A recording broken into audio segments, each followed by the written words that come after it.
Thank you, Vasuji and Vaniji for this platform.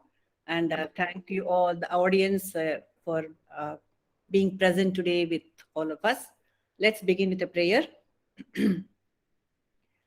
Shri Gurubhyo Namaha Harihi Om Sahana Vavatu Sahano Bhunaktu Saha Viryam Karavavahai Tejasvinavadhitamastu Ma Vidvishavahai. Om Shanti Shanti Shanti. May all of us engage in this endeavor, walk on this path together, enjoy it together, understand it together without any hostility. This is the meaning of this beautiful mantra. So today's topic is unpacking meditation. What is there to unpack about meditation? If you're wondering about that, we have a lot to unpack because we have a lot of it packed in our heads about meditation, first of all, isn't it?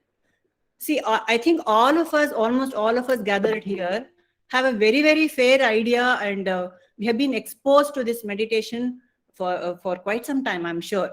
We have all practiced various kinds of meditation techniques. We have all progressed on the path. Yet, we might have certain doubts about what is meditation all about. Am I going in the right direction? Am I doing the right thing? Is there anything better that can be done? All sorts of doubts and apprehensions might have cropped up in our minds. At least it has in me. So today's talk is more about unpacking my thoughts on you. Thank you for being here. I'm offloading my thoughts on you. I want to think aloud with all of us and check whether we are on the right path, going in the right direction, and if there is anything we can do better. So that is what it is. So I'm seriously not, like Vasuji said, I'm not unleashing any techniques or I'm sure there are better meditators who have more experience in this group than me. It's not about any mantra or anything like that. I just want to share my thoughts about meditation. So, because it's a buzzword, isn't it? Meditation is a buzzword. The whole world looks up to India for its meditation techniques. The Vijnana Bhairava Tantra with its 108 techniques, with Shiva has given Parvati, and so many gurus we have who have shared their own knowledge and given us techniques. So it's a vast field. It's a vast market, and in this we don't know what is right, what is wrong, what's happening. So dhyana, we are talking about dhyana here. First, I would like the virtual audience to type in the chat whether they have dhyana and meditation are two words we have with us. Any other names that we have, it is called by many names. Meditation has many names. Can you think of some names for meditation? What else do you call it? What else can we call it? What else can meditation be addressed as? Is what I'm looking at. Dhyana is such a heavy word. It's a very, very heavy word, dhyana. The word itself, it is so weighty in nature. So, it evokes some images in us. Is there anything else you would want to? Heartfulness, that's beautiful, Balaji sir. Heartfulness is a very lovely name. Effortless focus, wow. Manjunath sir, effortless focus, excellent. Yeah, see, there's innovative ways of describing meditation. Anything else from anyone? Heartfulness, effortless focus. I mean, there's very beautiful definitions of meditation. So they're all very, very inspiring and positive definitions that are coming up. Be still. Nirmala Srinivasan says, be still. Malati Janakiram, she says, total focus is meditation. All right. Calming the mind is meditation. Yes, of course. Calming the mind is meditation. Yes. So many things. Meditation means so many things to so many of us, and all of them are fine. But I have a word for it. It's a nightmare. It used to be a nightmare for me. Meditation was a nightmare for me. Why? Because I have so many concepts of meditation, keeping your mind on God or one of the attributes. Yes, that is also meditation. All of the things that you have been mentioning, being a witness, these are all wonderful concepts, but am I getting there? I agree completely that all of these things are what meditation is all about. But am I getting there? So whenever I'm asked to meditate, I used to be very stressed about it. I used to get worried whether I'm doing it, because I sit for a meditation. I think of a God or a form of God in my mind. And in no time, I'm thinking of what to cook for lunch, or what's the time, what is the time is running out, or I haven't put something, haven't put the washing machine, or I have put the clothes to dry. So many things occupy my mind, except the one I want to think about. That is my problem with meditation. I sit with a certain intention, and soon enough, the mind runs away. That's the habit of the mind. That's why when somebody says meditation, it's a nightmare for me. And like all of us, I'm sure, I have attended many retreats, meditation retreats, definitely. And when in one of the retreats, it was a completely meditative. Of course, Vipassana, of course, I have been any serious seeker in the world has to have attended one session of Vipassana at least, isn't it? That is overcome with improving concentration with Abhyasa is what I find. Exactly. So Vipassana is a buzzword, and any serious seeker will go to Vipassana at least once in a lifetime. And I did too when I was younger, when I had no idea of what things are. And I have to confess, it was quite a stressful experience for me even at that point of time. Maybe now I'm going to enjoy it, I'm sure, because I have unpacked a little of the concepts that I've had. So in earlier days, one of the meditation retreats I had gone, so we were sitting in meditation, and the teacher, the guru said, guru means Acharya, he said, all right, now settle the mind. Okay, we sit straight, we close our eyes, and we try to settle the mind. And the Acharya says, stabilize in it. Okay, how do I do that? All right, I settle the mind, I stabilize in it, and then he says, settle in completely. All right, I settle in completely. And then he says, firmly, intensely, clear all the obstacles, channelize the focus into one stream, and be at equipoise, attain equipoise. So these are the 9 instructions. He said, these are the 9 steps to meditation, and you have to do all this, achieve all this while you're sitting straight with your back aching perhaps, and you have to do all this. And apparently, these are the 9 steps prescribed by a very famous Buddhist Bodhi monk called Vasubandhu. Okay, this is what meditation is about in the Buddha tradition. Very formidable, isn't it? And so I believe, and one of the meditators in the retreat asked, and then we ended with a prayer after all this, all the instructions and the trying to meditate. We ended with a prayer, and one of the meditators asked, "Sir, it's all very nice. The prayer I enjoyed the most. Why did we have the prayer in the last?" So the teacher said, "We are saying thank you very much. It ended soon. Thank you so much." So it sounded ended the meditation. So it was very attractive to us. So these are the kinds of apprehensions one has about meditation, and one is very likely to go on a guilt trip. People are meditating around me, I cannot meditate, isn't it? So these kinds of things might occur. So you know what the problem is for this kind of thinking? Because I don't understand why I need to meditate. I don't understand why I need to meditate. That is the problem. That is why we just jump into it. Like I just jumped into Vipassana without understanding what it was all about. That was my problem. It is not the problem of the method or the acharya or anything of that sort. It is my lack of knowledge of what I was entering into. So which is why I would like to unpack some of the things, some of the little nuances that the meditation technique entails. So why should I meditate is one of the first questions that one would want to answer. Shall we? Just a minute. So, unpacking meditation. The first question is, why should I meditate? The answer is, because I want to go home. I want to go home. What is this going home? Every night when I go to sleep, I go home. Isn't it? Every night when I go to sleep, I'm going home. The soul, that is my real home. Illi bande summane, allirivudu namma mane.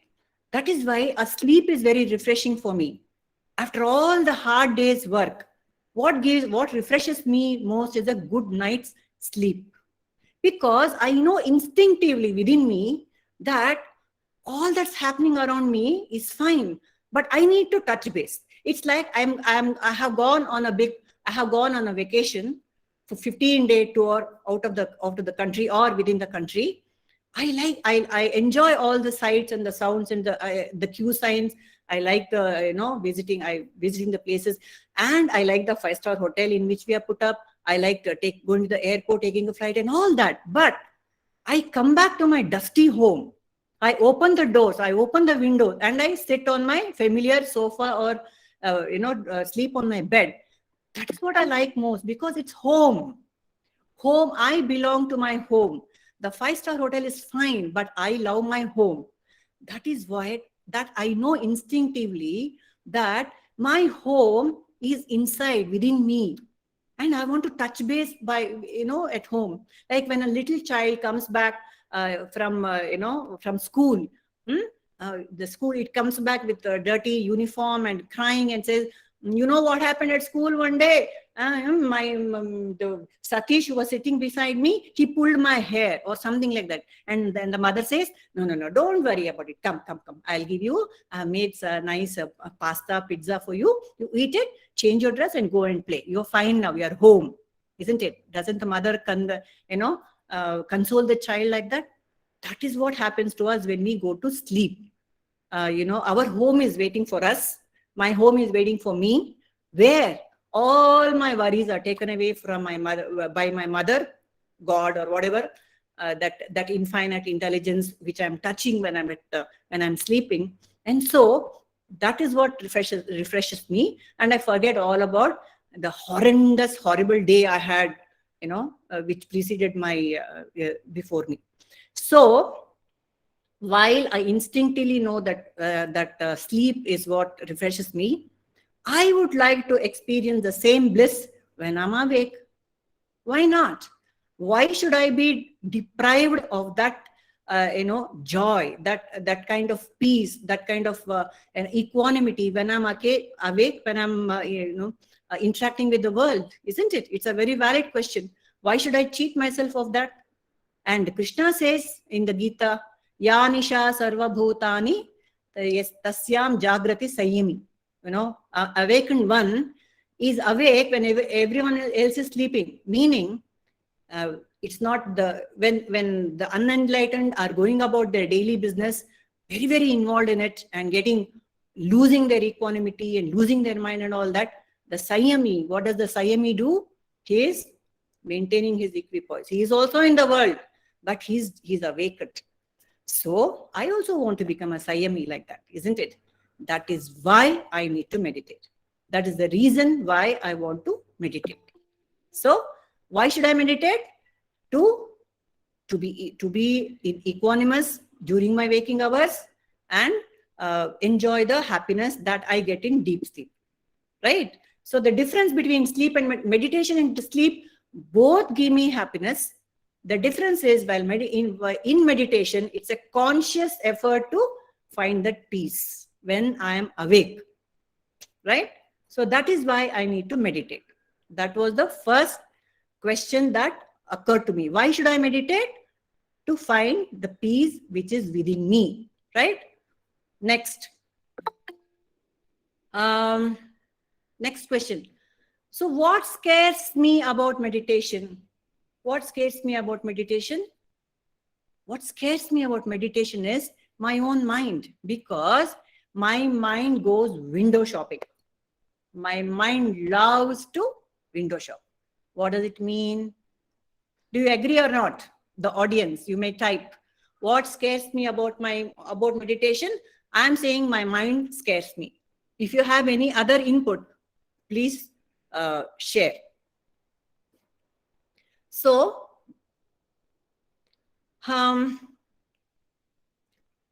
there was a person called John, okay? And he went to a confessional one day. He wanted to share. He wanted to confess. People go to confessional to confess. He wanted to confess his sins, right? So what he did was he went to the father. Father was inside the booth and John sat outside there. And the father, very familiar with all the customers that he has, right? So the father said, yes, John, what do you have to confess today? Did you dump John? Did you dump Jane and now are you with Fiona? John says, no, father, no, father. Then father says, okay, so you dumped Fiona and now you're with Mary. Then John says, no, father, not. Then again father says, I know you're always, you don't admit your sins. I know now you have dumped Mary also and now we have gone to Sheila. Then John says, Father, you're so great. You can read my mind. Yes, I'm a sinner. Please forgive me, he says. And John runs out of the confessional booth. And then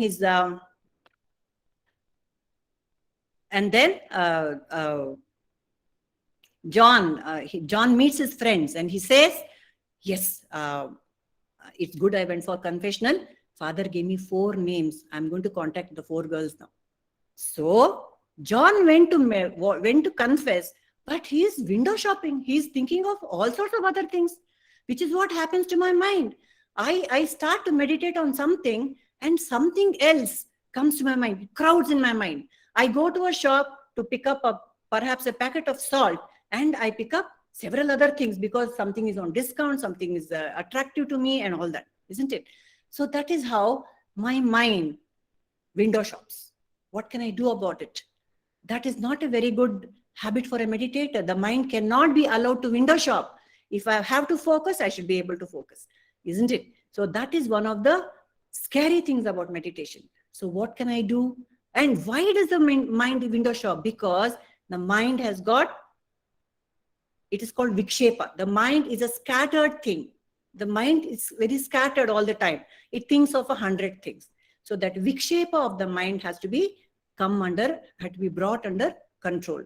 So Lord Krishna says, you have to train the mind. The mind is like a huge elephant, a tusker, which is a rogue elephant. The only thing rogue elephant understands is training. It has to be trained. So make it a habit. Sit and make it a habit to focus the mind. That is what I need to do with my scattered mind. The vikshipta mana has to be trained with regular practice. Okay. So what shall I do about the mind? So yeah, thoughts are a huge problem with the mind, right? The thoughts keep arising and they keep bothering me all the time. So what can I do about the thoughts? What can I do about the thoughts is the next question that I have. Okay, fine. I understand that my mind goes around here, there, everywhere, but I cannot stop the thoughts from arising. What can I do about the mind? What can I do about my thoughts? So the scripture says, the Acharya says, do not let your thoughts become things. You know, thoughts are a subtle form of objects. Thoughts are nothing but subtle objects, right? So the mind's job is to search for something in terms of an object. Yes, that is what it is. Even if it's God I'm looking for a name and shape of a God, which is fine, which is it is a happy thought.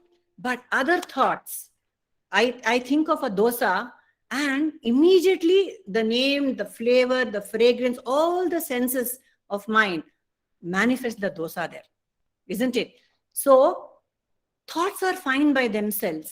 They come, they arise, and they set. By themselves, they are perfectly in order. But what happens when I cling to the thought is my problem.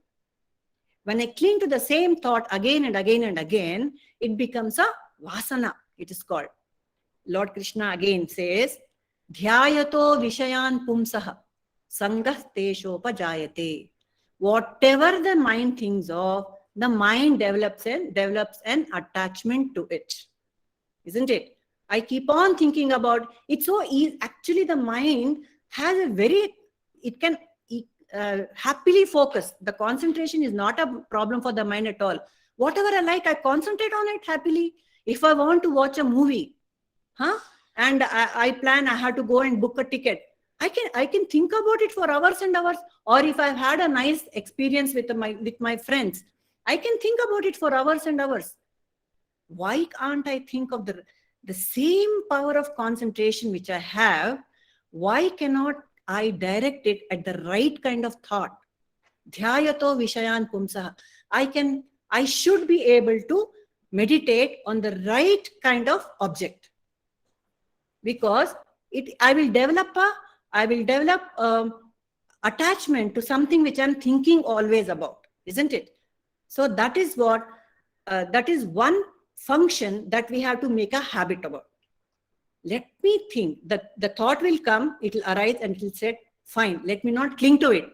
But if I have to cling to a thought, let me cling to the right thought. That is what I need to build, that skill inside me.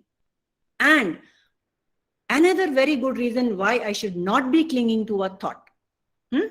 Because life is very fluid. I have a thought about myself, my personality. I'm a great speaker. I'm a great meditator. I don't like this. I don't like that. If I frame myself in a certain format, then life is fluid. It might take you in some other direction, and you will have to change your own image. And if my image changes in my own mind, my ego will take a beating. For example, the sage Vishwamitra, he was a great meditator. He wanted to become a Brahmarshi. He was a great Raja. He was already a Raja. He was a great emperor, and he wanted to challenge Vasishtha and become a Brahmarshi. And he took the challenge. He had enormous willpower. He had a great control over his mind, and he started meditating, which was fantastic. But what happened? His mind, it was easily distracted because of Vikshepa. When the Menake came and he was distracted, and what happened? He lost his whole tapasya he had done for a long time. He lost the grip on it. Then what happened? Vishwamitra's image took a huge beating. He thought he was a great meditator, and then it took a huge beating. He thought he could better Vasishtha. It took a beating. Better be fluid in defining myself also. Let me be fluid, because life demands that I change according to the situation, which is why I should not let my thoughts become things. That is another reason why I need to be fluid in my thoughts, right? So what do I do about thoughts? Is the next, for that question, the answer is, let the thoughts rise, let them be, let them stay, and let them go away. That's it, simple. Let them rise, let them be, let them go away. That's all. No need to attach any importance to that, because you cannot change thoughts, you cannot stop thoughts, but you can cling to a right thought. If you have to cling to a right thought.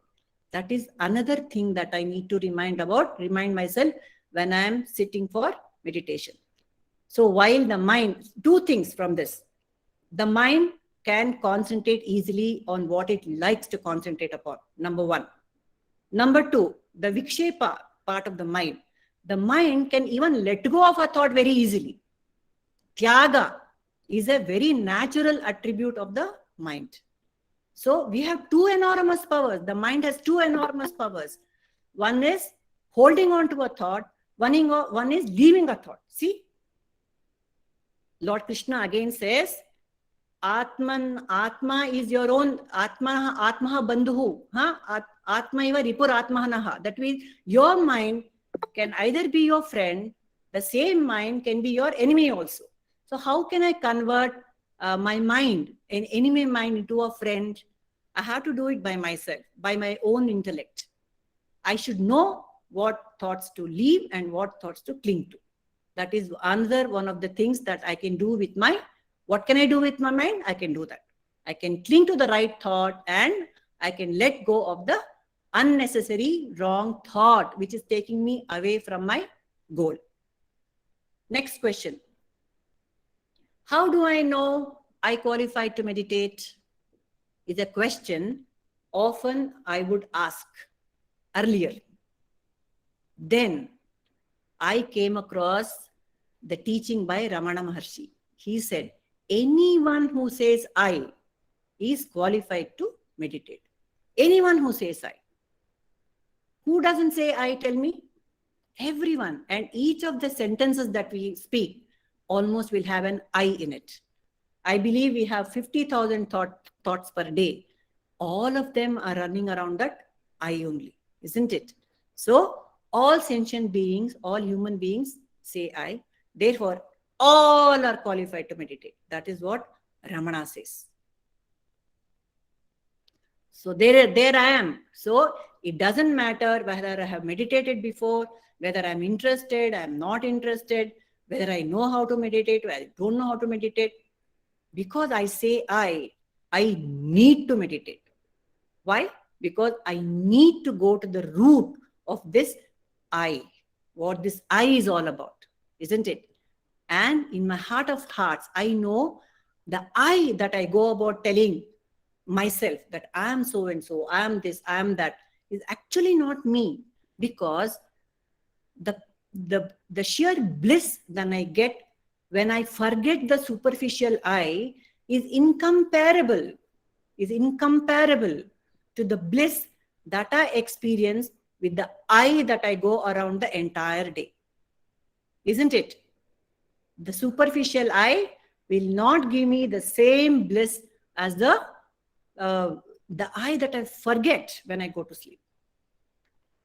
Ramana says, meditate on that I. Go to the root of the I. Who is this I am talking about the entire day? Is that the I, do I mean the body, which is changing, which has changed over the years? I don't look the same. Is it my mind, which functions very well at sometimes, doesn't function very well at sometimes? It is the mind is also subject to change, but I'm the same person inside me. I know I'm the same person inside me. So I know all of us have gone through a lot of talks on Vedanta and we know the path of self-inquiry, how it goes. Investigate who the I is. That is what I should do. So because I say I know that I have to meditate. That is the next point I wanted to make. Next. The next question I would want to ask is,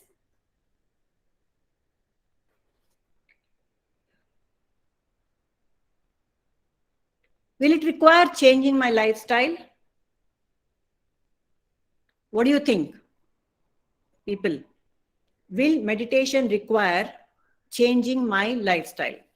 Do I have to get up at Brahma Muhurta every day and meditate? Do I have to have a proper posture all the time? Otherwise, is it not possible to meditate? Do I have to change my eating habits? Do I have to give up my friendships or my associations? What all is required for a meditator to be successful? That's another question. That is another question which compels people to not even venture into it because of all the concepts that are there around meditation. Yes, yeah, that's a very valid concern. How to find the time to meditate? Yes, how to find the time to meditate? Certainly, in the beginning, all these, Manjunath sir is saying, will it require changing my lifestyle? He says, yes, in the beginning, it does require changing my lifestyle. Yeah. So let us see how valid these concerns are. What Krishna says is in the Gita, as usual, chapter 6 of the Gita is all about Dhyana Yoga. Chapter 6 is all about how to meditate and how to grow as a yogi. Tasmad yogi bhavarjuna, he says in that chapter 6, Dhyana Yoga, how to become a yogi with meditation. So Arjuna has all the concerns that we have, that I have, and Lord Krishna assures Arjuna, yuktahara viharasya, yukta chetasya karmasu, yuktahara. Look, you don't have to give up any of your eating habits, but let it be moderate. Hita book, mita book. My grandfather was a Ayurvedic Pandit, and he had this very simple advice to tell me: don't give up this, give up that. Don't stress yourself so much about food. Just eat whatever is prepared at home.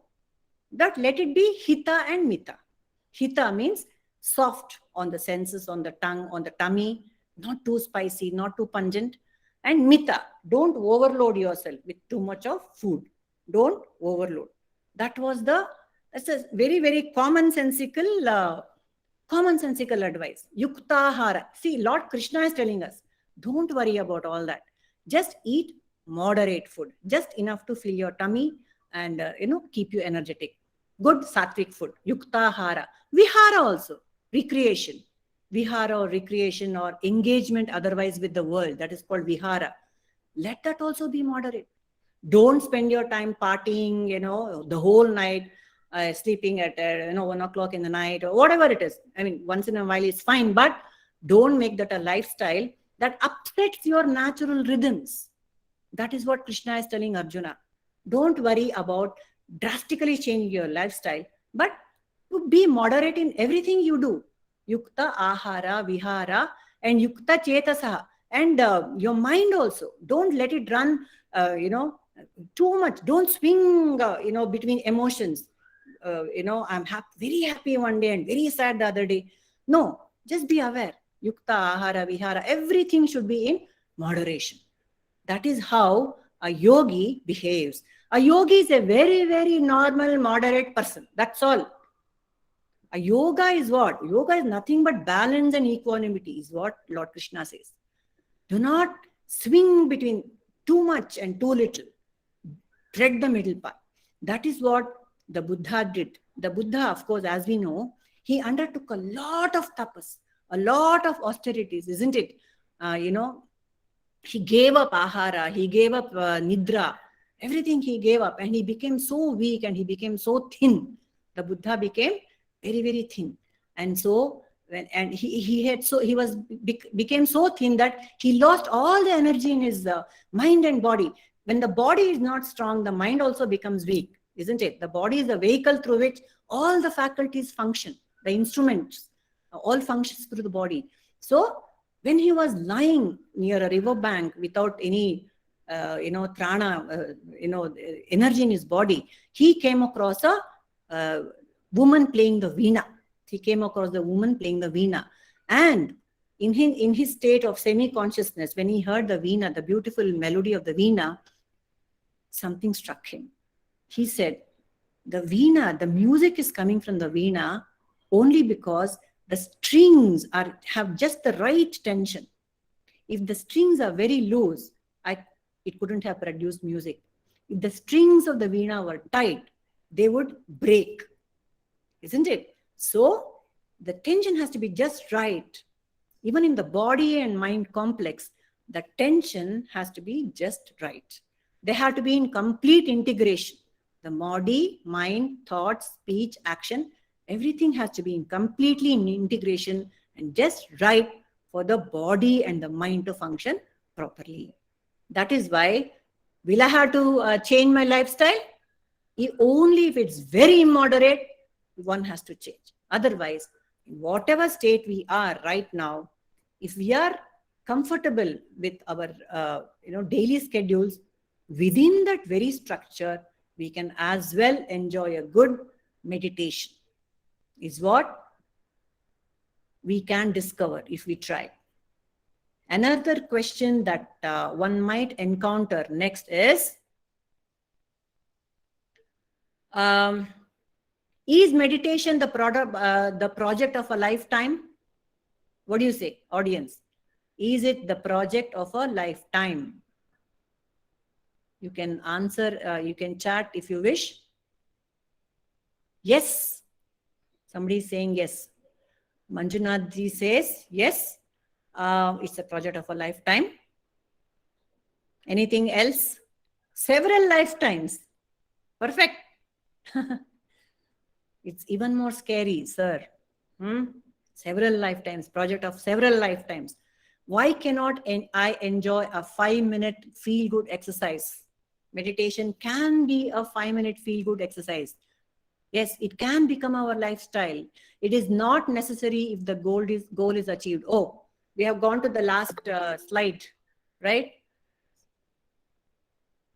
Meditation, as all of us have shared here, can be a small 5-minute exercise, and it can be a project of a lifetime. Let us see how, right? It is a journey and not a destination. Yes, beautiful. Srinivas Murthy is saying it's a journey. Meditation, the practice is the journey and not a destiny. The goal is said to be infinite. The goal is said to be reaching the infinite or realizing that I'm the infinite. If you put it that way, yes, correct, you're right. The goal of meditation is to realize that I am the infinite. But will it take a lifetime, or can I also use it as a 5-minute feel-good exercise? That is what we are trying to address here. Yes, it can be used as a feel-good meditation technique. Why? Sports persons do it all the time. Performers do it all the time. Musicians do it all the time.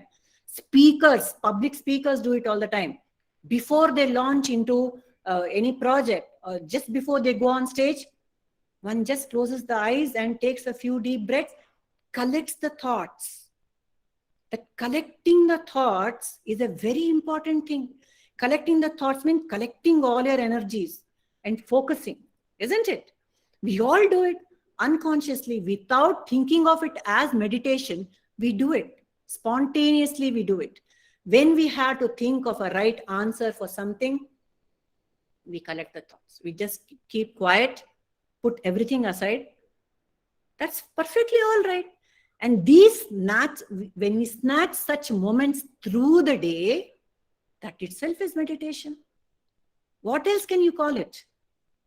Not until you realize that your Atman by Jnana, it is a toll for Antahkarana Shuddhi. It is a toll for Antahkarana Shuddhi. Yes, agree. Meditation has two goals. It can give us two kinds of inputs. One is collecting our thoughts, snatching these 5 minutes of quietude and bringing all the senses and under control, taking control of my own thoughts. That is one thing. The second goal is, as a lifetime project, when we do these 5 minutes or 3 minutes through the day for a lifetime, it results in complete change of our personality. How? It says, the scriptures say, it removes the chitta mala. All the vasanas that are collected in the mind can be dropped by this small practices through the day, through a lifetime, and through lifetimes. Yes.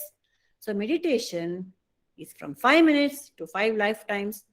Can be done, should be done, needs to be done, unless, like Vasudev ji said, the goal is reached, then it can be dropped also. But for now, let us assume that we keep to do this meditation techniques through the day. Whatever we have been taught, watch the breath, take deep breaths, just sit down quietly in a corner, don't talk to anybody, switch off your mobile phone. Little things we can do, right, to collect ourselves and snap out of the hurly-burly of life. We can do, just sit in a quiet corner and have coffee. So many things, little things we do. What we have to do is just withdraw from the outer world, touch base with the soul. Home, come home. 1,000-mile journey starts with the one step. Exactly. Let us start with one step, because the moment we think of it as a 1,000-mile journey, I'm going to lose interest. I'm going to get stressed and I'm going to lose interest. Yes. So that's it. So let's start with whatever little we can do. And it sounds like even after reaching the goal, to retain that balanced state, hence it's a constant practice. Manjunath ji is saying, yeah, okay. Let us keep that for the last for debating on let us see what people think about that. Whether it has to be done even after reaching the goal, we'll examine it later. Then next question I think we have only one day. It was today, the present day. It's possible to meditate for 5 minutes. Correct?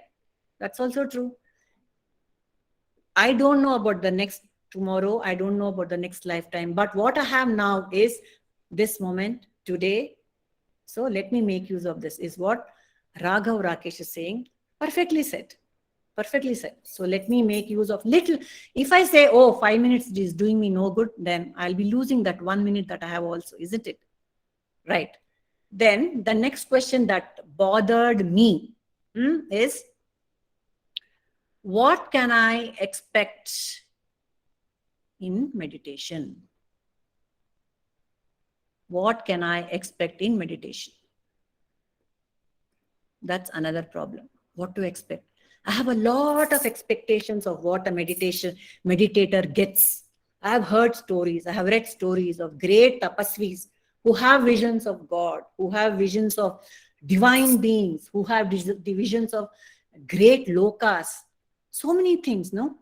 That is why I need to unpack all the things that I have learned about meditation. What can I expect out of meditation? And the scriptures say, the Guru says, nothing. Don't expect anything. The very, very famous example of Lord Mahavira.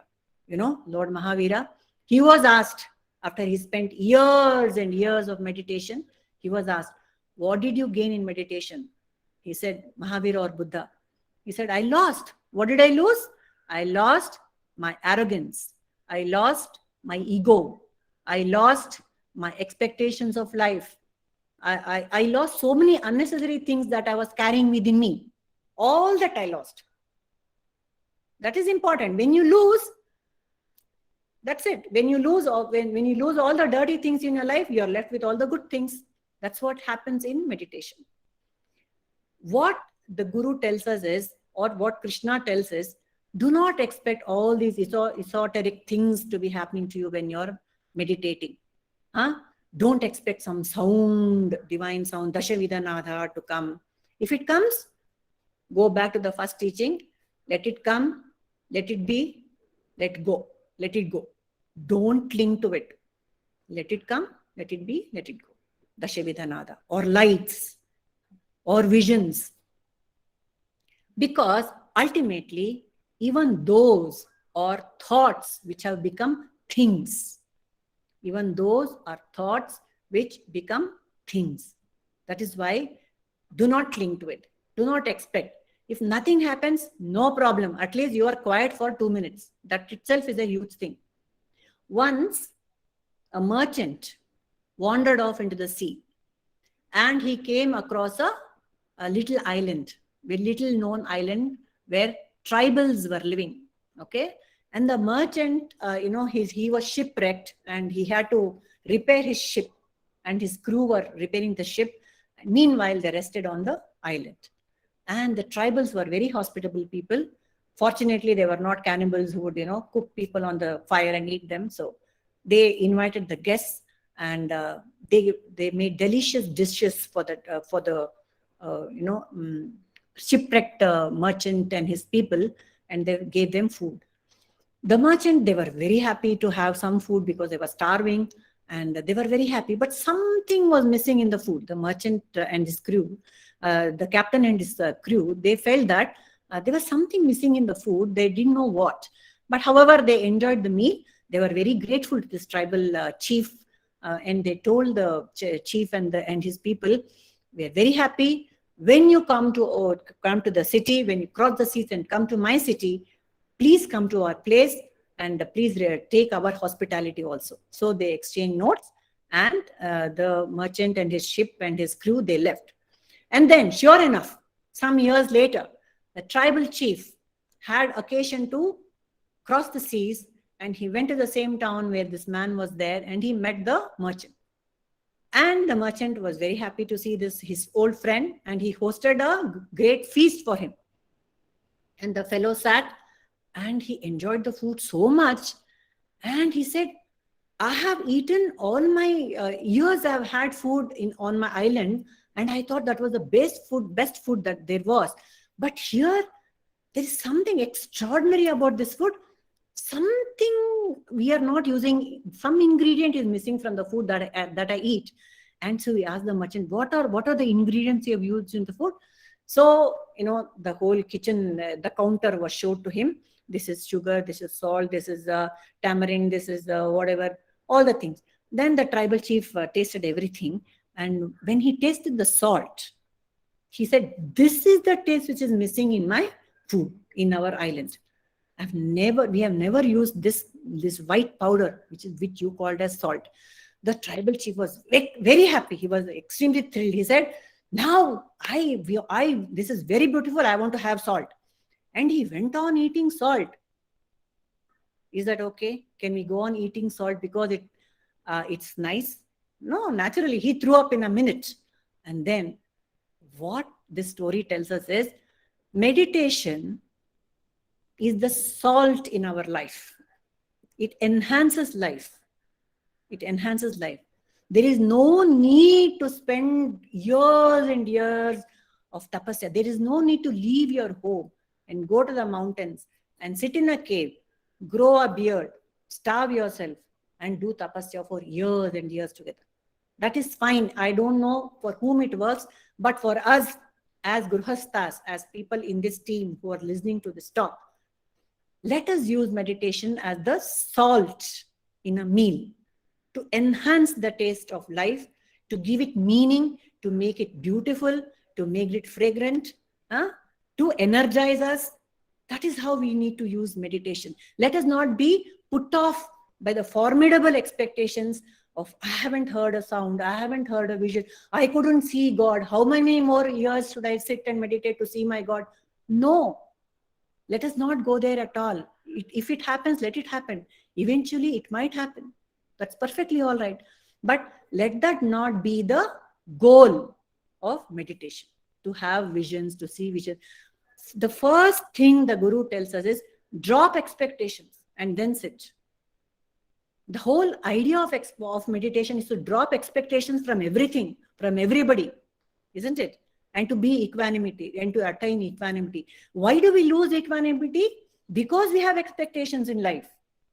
Either this way or that way. Something has to happen like this. I like this, I don't like this. Raga, Dvesha. Again, the same things. We know that. Life is messed up because of expectations. And even in meditation, if I bring expectations, there is no hope for me at all. So let us not have expectations. Let us just enjoy that quietude that we can expectation that we have. Meditation is like salt. Thanks. Yes. It is the salt which makes the dish tasty. Perfect. Next, what is the next question that bothered me? So I'm just sharing what all occurred to me, okay? This is not an exhaustive list, but the list that I sought answers for. That is what I am sharing with you all now.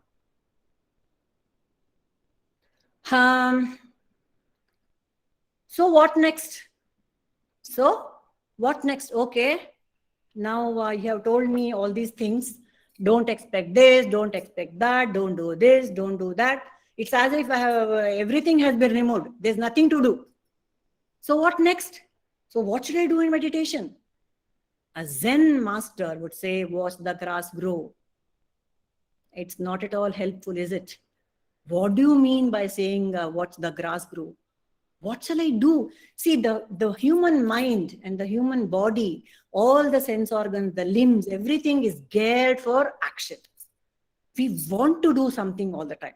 We simply cannot sit quiet. That is one of the major problems of meditation. And that's one of the major problems of the instructions that go with meditation. Don't do anything. Watch the grass grow. Be in the present moment. They are all phrases which are very, very pretty. But when you try to implement, they are very, very tricky. I don't know what to do. What do you mean grass?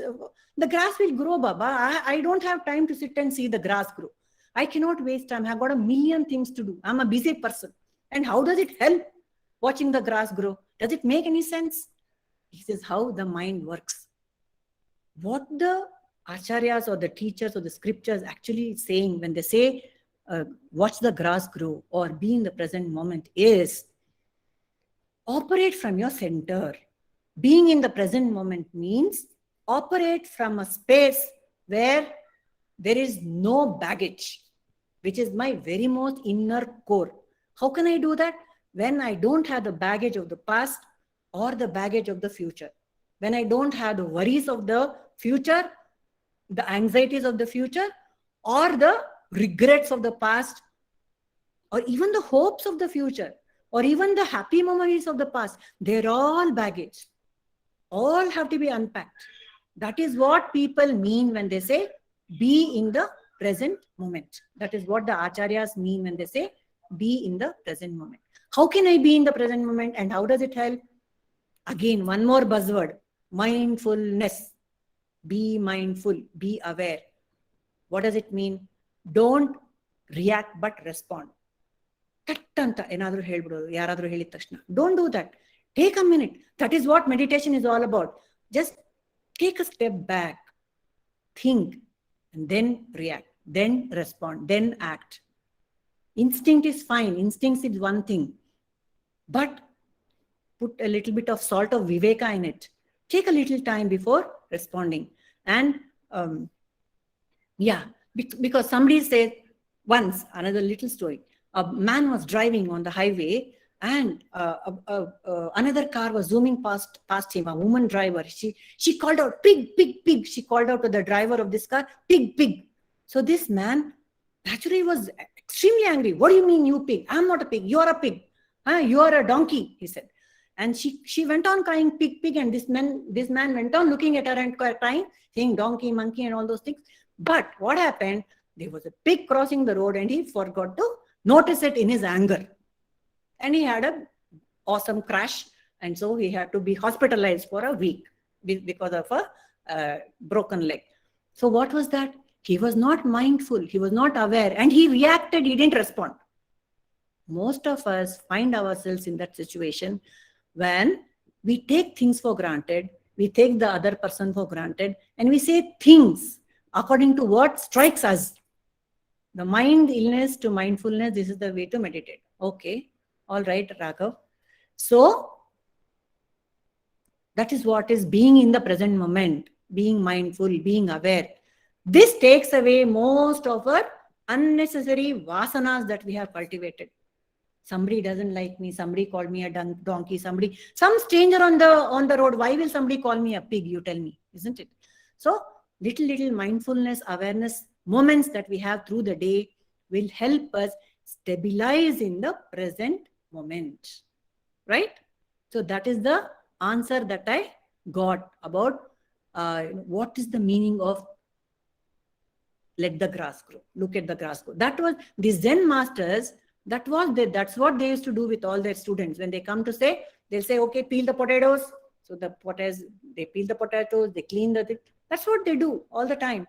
And just by being with the master, they have to absorb all the skills. That was what taught. But fortunately for us, we have everything is being unpacked for us by our gurus and acharyas. So we can do a much better job of it without spending years with a master. All right. So what about this present moment? And is there a way to be established in the present moment? Is the next challenge that we have. Okay, I understand I need to be in a present moment, but how do I do it? Are there any tricks to be in the present moment? And the answer, it is right in front of us. The answer is anchor yourself in the body. We have heard instructions. We have been hearing instructions. Observe your breath. Observe the sensations in the body. Observe the movement of energy in the spine. Observe where the breath enters the nostril and where it touches and where it goes, where it's holding, where it's not holding. All these instructions are to do with the body. The meditation techniques, most of them, take the help of the body. Why? Why? Can anybody answer that? Why is the body a great instrument to stay in the present? So, what I discovered during the researching for this talk is the body is a instrument to stay in the present because it is always in the present. Where else will the body be? The mind has a subtle body, can go here, there, everywhere. Like that Narada, it can go to Triloka Sanchara, it can go anywhere. It can go to the past, it can go to the future. Except in the present moment, it will be all over the place. It goes window shopping, like we just discovered, isn't it? But the body, the poor fellow, is very much anchored to the present.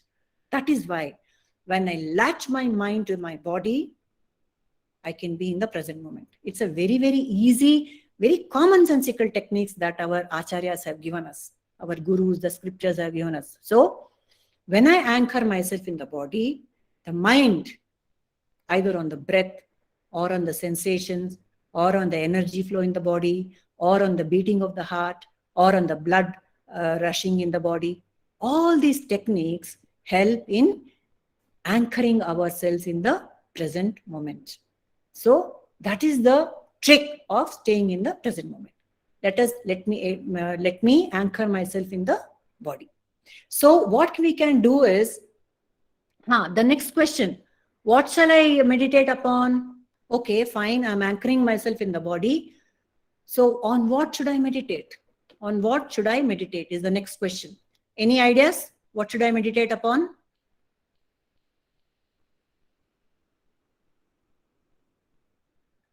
I shall meditate upon my favorite subject. What is my favorite subject? Is it the God that I love? The beautiful form of the Lord that I adore? Is it the japa that I have been? Yes, Vasudevji, you're right. Bingo, right on the dot.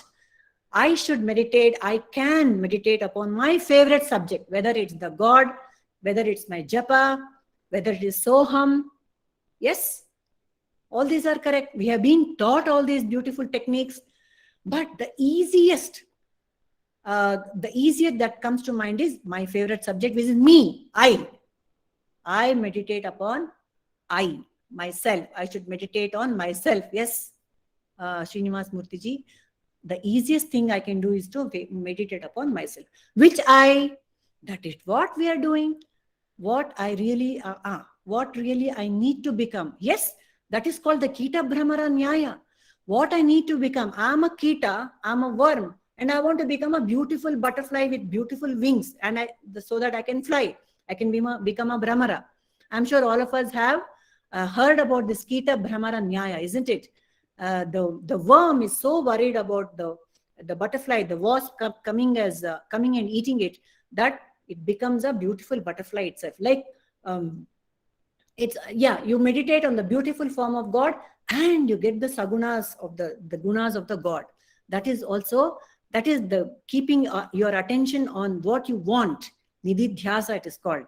Keeping your attention on the right object is nididhyasa or dhyana. Dhyana itself means focusing on the object of your choice. Here, the easiest thing we can do is meditate on the I.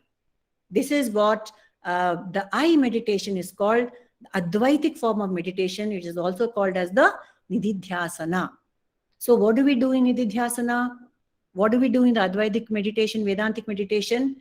We think I meditate upon myself as not as a limited body-mind complex, but as a unlimited, infinite, ananta, which has no birth, no death. I'm a being, I'm Brahman. This is the kind of self-talk. Convert the self-talk into Brahman talk is what our Prabhuji tells us. This is what you can do in Advaitic Nididhyasana. We shall do this meditation at the end of the session. Just one more thing which I would want to share is, so what would you get from this What is the takeaway? What is the takeaway from this kind of meditation that we do? What's the takeaway? When I close my mind, we can all do this right now. When I close my mind and just sit and anchor myself in the body, let's do that.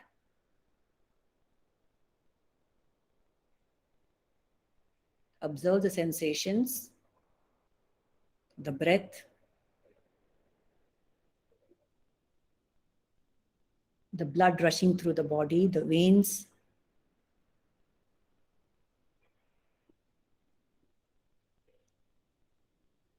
The feeling of being alive.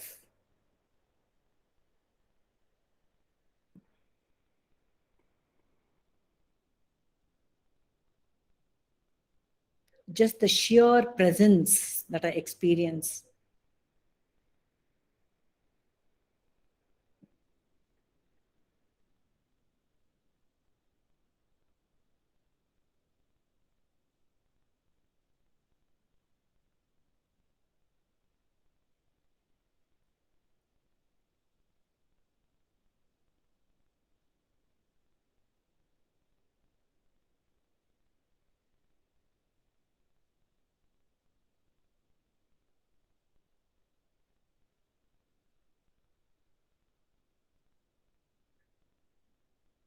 Yes.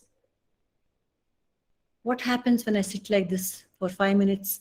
Whenever I can snatch a time, what happens? What is the takeaway from this kind of meditation? I would say the takeaway is, I realize that life is a verb, not a noun. We think of life as a verb, isn't it? As a noun, isn't it? Huh? Life is full of objects, objects which are there. Life is a verb, it's a flow, it's a happening. Everything is coming and going. On the screen that I am, the presence that I am, everything is happening. The sensations are arising and dropping.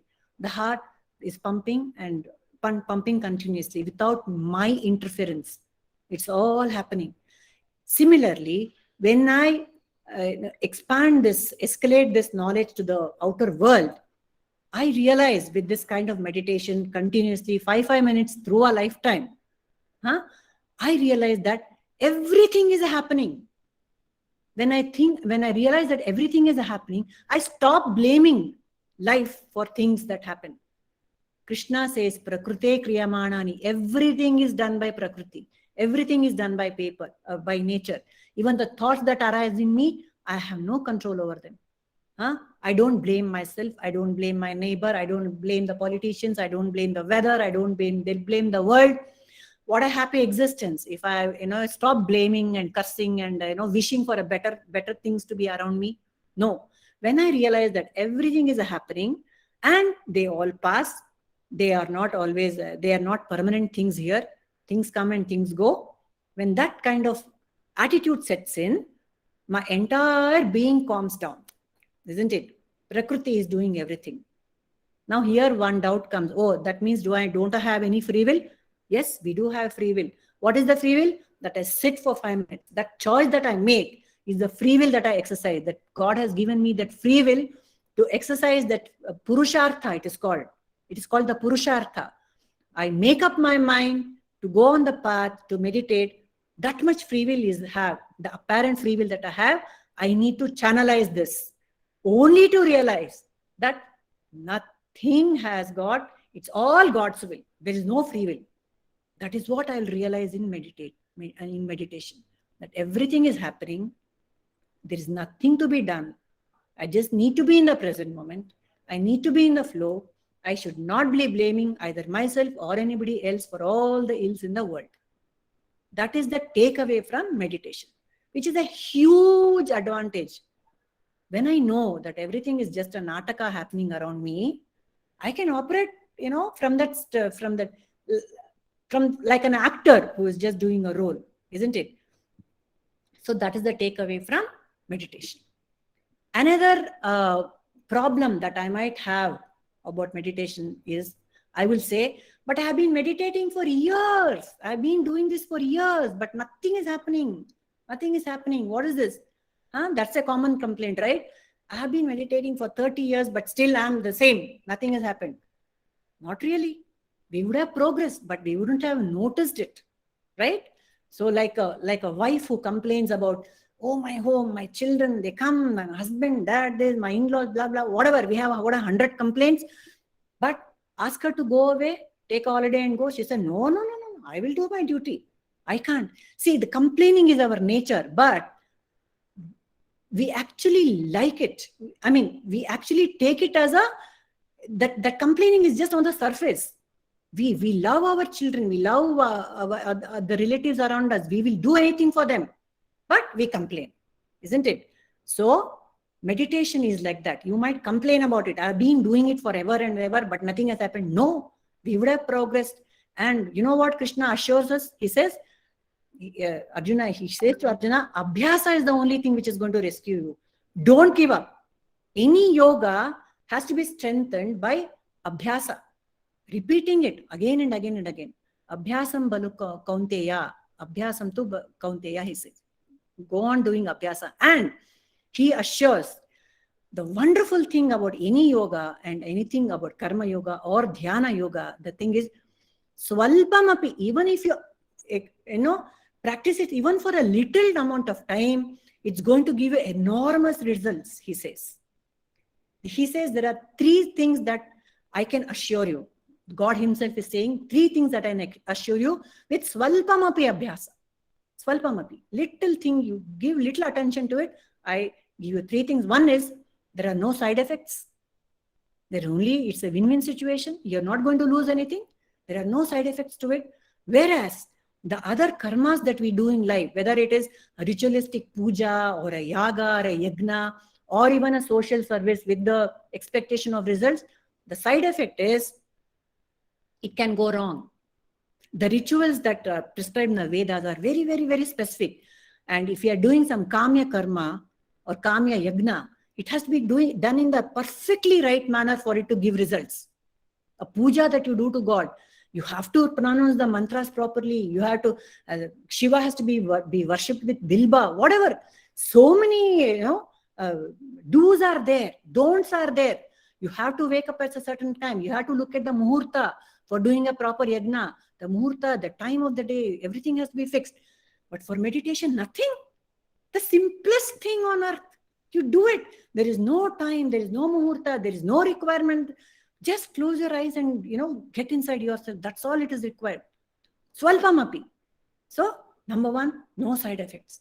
Number 2, this meditation that you do, you can carry over lifetimes, says Sri Krishna. This is the only thing you can carry over. Any yoga that you do. You cannot carry your knowledge of physics or chemistry or cooking or whatever to your next lifetime. No.